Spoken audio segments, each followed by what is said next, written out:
SRI card চালু হলে এখানে তার সাথে ওদের এভিডেভিট করতে হচ্ছে, তার জন্য দরকার হচ্ছে স্ট্যাম্পে। হঠাৎ করে আমার কাছে দেখা যাচ্ছে যে 2000 লোক আছে উপস্থিত, হয়তো আমার কাছে হয়তো 500 মাল আছে, যে 2000 লোক, তাহলে তো আমি সার্ভ করতে পারবো না। সপ্তাহে আমাদের এখানে 600 করে দেয়, এখন পার ডে দরকার হচ্ছে বলতে পারবো না, 1000, 1500, 2000 দরকার।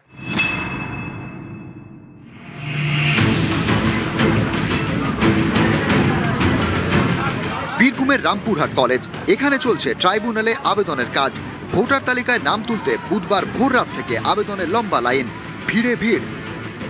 ভোর 4টা থেকে বিশাল হয়রানি শেষ নাই স্যার।